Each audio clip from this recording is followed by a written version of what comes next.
اعوذ باللہ من الشیطان الرجیم بسم اللہ الرحمن الرحیم وَلِلَّهِ غیب السماوات والارض، اور اللہ ہی کے پاس ہے زمین اور آسمان کا بیت، غیب کی باتیں اللہ تعالیٰ ہی جانتے ہیں۔ وَمَا أَمْرُ السَّاعَةِ، اور قیامت کا کام نہیں ہے الا کلمح البصر، مگر آنکھ جھپکنے کی طرح، او هو اقرب، یا اس سے بھی قریب۔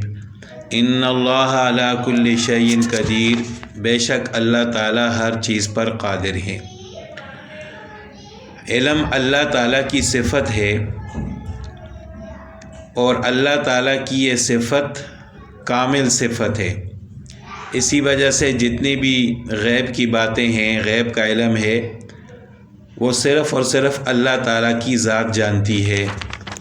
اور پھر اللہ تعالیٰ نے اپنے علم میں سے انبیاء علیہ الصلاۃ والسلام کو علم عطا فرمایا، پھر انبیاء نے لوگوں تک اس علم کو پہنچایا، یعنی اس علم کا بہت کم حصہ لوگوں تک پہنچا ہے، وہ علم جو اللہ تعالیٰ کا علم ہے، اللہ تعالیٰ کی صفت ہے۔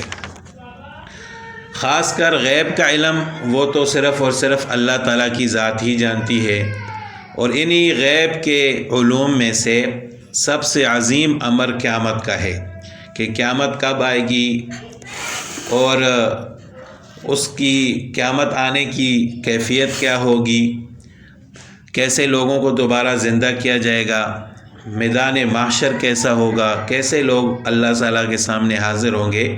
تو یہ ساری ایسی غیب کی باتیں ہیں کہ دنیا میں انسان ان کا تصور نہیں کر سکتا، صرف ان پر یقین اور ایمان لانا ہے، جس کو ایمان بالیقین یا ایمان بالغیب کہا جاتا ہے، یعنی ان پر صرف ایمان لانا ہے ہم نے کہ یہ سب کچھ ہوگا۔ اسی طرح جب لوگ رسول اللہ صلی اللہ علیہ وسلم سے پوچھتے تھے کہ قیامت کب آئے گی، تو آپ صلی اللہ علیہ وسلم یہی فرماتے تھے کہ جس سے پوچھا گیا ہے وہ پوچھنے والے سے زیادہ نہیں جانتا، یعنی جس طرح آپ کو علم نہیں ہے اس طرح مجھے بھی علم نہیں ہے۔ تو غیب کی باتوں میں سے سب سے عظیم امر قیامت کا ہے۔ تو آگے اللہ تعالیٰ نے فرمایا کہ وَمَا أَمْرُ السَّاعَةِ إِلَّا كَلَمْحِ الْبَصَرِ أَوْ أَقْرَبُ، کہ قیامت کا معاملہ تو ایسے ہے کہ جیسے آنکھ جھپکنا یا اس سے بھی زیادہ قریب، یعنی اس سے بھی تھوڑے وقت میں قیامت واقع ہوگی، اور سب لوگ جو مر چکے ہوں گے وہ دوبارہ زندہ ہو جائیں گے۔ ان اللہ علی کل شیء قدیر، اللہ تعالیٰ ہر چیز پر قادر ہیں، یا اس سے بھی زیادہ اگر اللہ تعالیٰ قیامت کو لے آئیں تو پھر بھی اللہ تعالیٰ کے لیے کوئی مشکل نہیں ہے۔ واللہ اخرجکم من بطون امہاتکم، آگے اللہ تعالیٰ نے اپنی غیب والی صفت بیان فرما کر لوگوں کو دعوت دی ہے کہ ذرا اپنی نعمتوں پر غور کرو کہ اللہ تعالیٰ نے آپ کو کیسی کیسی نعمتیں عطا فرمائی ہیں۔ جو عالم الغیب ہے اور آپ کو اس نے نعمتیں بھی دی ہیں، تو پھر ایمان بھی اسی پر لانا چاہیے۔ واللہ اخرجکم من بطون امہاتکم، اور اللہ نے تم کو نکالا ہے تمہاری ماؤں کے پیٹوں سے، لا تعلمون شیئا، تم کچھ بھی نہ جانتے تھے۔ وَجَعَلَ لَكُمُ السَّمْعَ، پھر اللہ تعالیٰ نے تمہیں کان دیے، وَالْأَبْصَارَ، اور آنکھیں دیں، وَالْأَفْئِدَةَ، اور دل دیا، لَعَلَّكُمْ تَشْكُرُونَ، تاکہ تم شکر ادا کرو۔ یعنی انسان جب پیدا ہوتا ہے تو اس کو کچھ بھی علم نہیں ہوتا، پھر اللہ تعالیٰ کچھ چیزوں کا علم خود بخود اس کو عطا فرما دیتے ہیں۔ یعنی بچے کو تھوڑی بہت سمجھ ہوتی ہے کہ جب بھوک لگے گی تو وہ روتا ہے، جب اس کو کوئی تکلیف ہوتی ہے وہ روتا ہے، اس کو نیند بھی آتی ہے، تو تھوڑی بہت سمجھ اللہ تعالیٰ اس کو عطا فرما دیتے ہیں۔ پھر جب وہ تھوڑا بڑا ہوتا ہے تو خود علم حاصل کر کے اپنے علم میں اضافہ کرتا ہے۔ تو یہاں پر علم حاصل کرنے کے 3 ذرائع اللہ تعالیٰ نے بیان فرمائے ہیں، کان، آنکھ اور دل۔ یعنی کان کے ذریعے انسان سنتا ہے، آنکھ کے ذریعے دیکھتا ہے، اور دل کے ذریعے غور و فکر کرتا ہے۔ لیکن زبان کو اللہ تعالیٰ نے علم حاصل کرنے کے ذرائع میں سے بیان نہیں فرمایا، کیونکہ زبان یہ بھی علم، اس سے انسان پڑھ کر علم حاصل کرتا ہے، لیکن یہ علم کے اظہار کا ذریعہ ہے کہ اس سے علم کا اظہار ہوتا ہے۔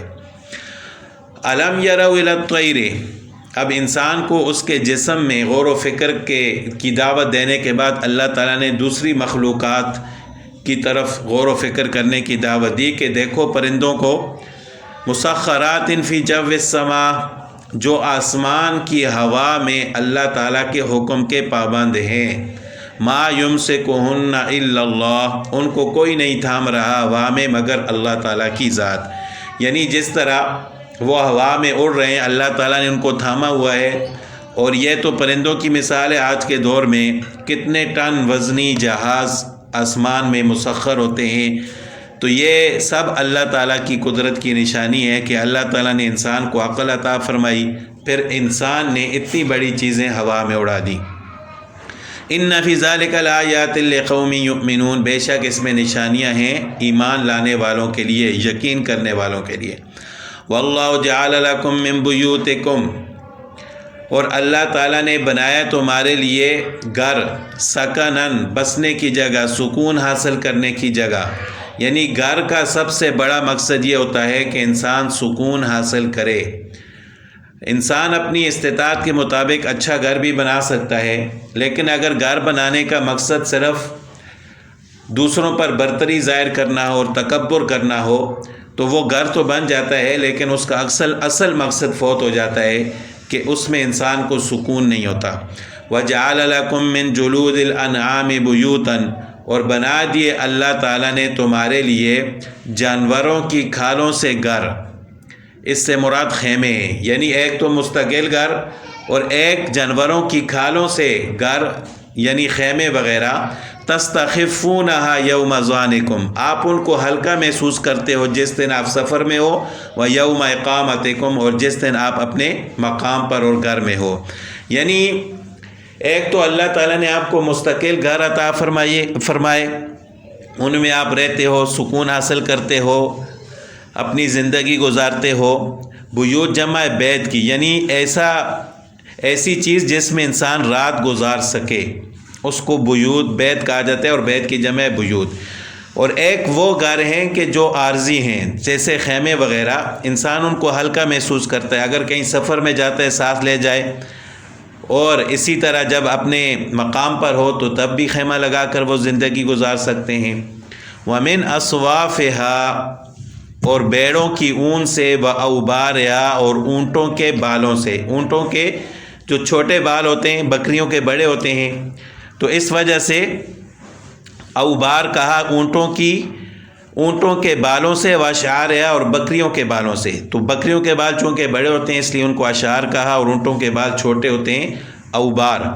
اساسا ومتاعا الی حین، تو اللہ تعالیٰ نے تمہارے لیے بیڑوں کی اون میں، اونٹوں کے چھوٹے بالوں میں اور بکریوں کے بالوں میں اساساً کتنے اسباب رکھے ہیں، ومتاعا الی حین، اور استعمال کی چیزیں ہیں ایک وقت مقررہ تک۔